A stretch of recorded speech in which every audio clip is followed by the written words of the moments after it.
Magandang araw, kakarating ko lang galing trabaho at ako pa rin ang naunang umuwi sa aking asawa ngayon. So ayan, tayo po'y magsasaing. Inuuna ko ang pagsasaing kasi gusto namin ng medyo hindi na masyadong mainit ang kanin pag kumain kasi mainit na nga yung ulam, mainit pa yung kanin. Kung nasanay ka sa Pinas na may nag-aalaga sa'yo, may mga magulang na nag-aasikaso sa'yo, may nanay na nag-aasikaso sa'yo galing sa school or galing sa trabaho, may asawang nag-aasikaso sa'yo dito sa ibang bansa, wala. Sarili mo talaga ang mag-aalaga sa iyo. Kahit sobrang pagod ka na sa trabaho, minsan gusto mo pagdating sa bahay, mahilata ka na lang sa higaan, pero wala kang choice dahil wala ka pang makain, wala pang lutong ulam, wala pang saing.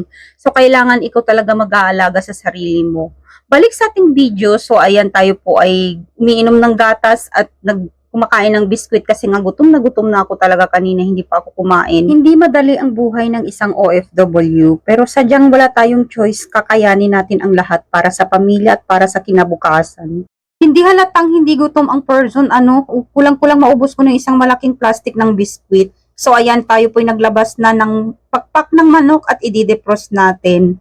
At tayo din po ay maghugas na ng munggo para ilaga. Unahin ko tong ilaga habang nagpe-prepare ng gulay. Ginagawa namin sa munggo, direct na namin itong hinuhugasan at diretso nang ipapakulo. Kayo ba guys, paano nyo ba ginagawa? Kasi yung iba binababad muna nila sa tubig, pagkatapos ilalaga. Kami po direct na. So ayan, bago ako umuwi kanina, dumaan muna ako sa bakala or tindahan ang tawag dito at namili na rin ng gulay kasi nga ayaw naming mag-stock ng napakaraming gulay dito sa bahay. Gusto namin pag may gusto kaming lutuing gulay, ibili na lang sa bakala kaysa mag-stock dito sa bahay. Baka lang kasi din masira, sayang din.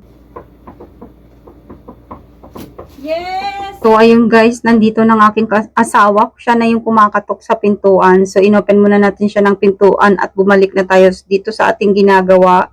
So, ayan tayo po ay nag-i-slice na ng kalabasa. So, dahil munggo ang ating lulutuin, alugbati at kalabasa ang aking binili. Munggo, kalabasa, alugbati ang paborito naming isahog kapag magmumunggo kami. Ganitong klaseng kalabasa ang gusto namin, yung pahaba. Hindi ko alam kung anong tawag ng kalabasa na ito. Dito lang ito ata meron. Sa Pinas, hindi ko naman ito nakita.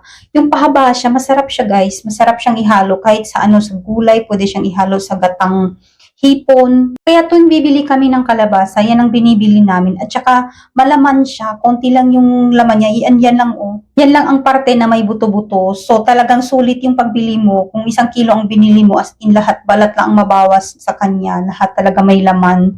So masarap din siya. At ngayon, iniumpisahan na ng aking asawa na magluto kasi alam nyo na guys, ang person hindi po marunong magluto. Ako lang po ang taga-prepare kung ano po ang kailangang lutuin.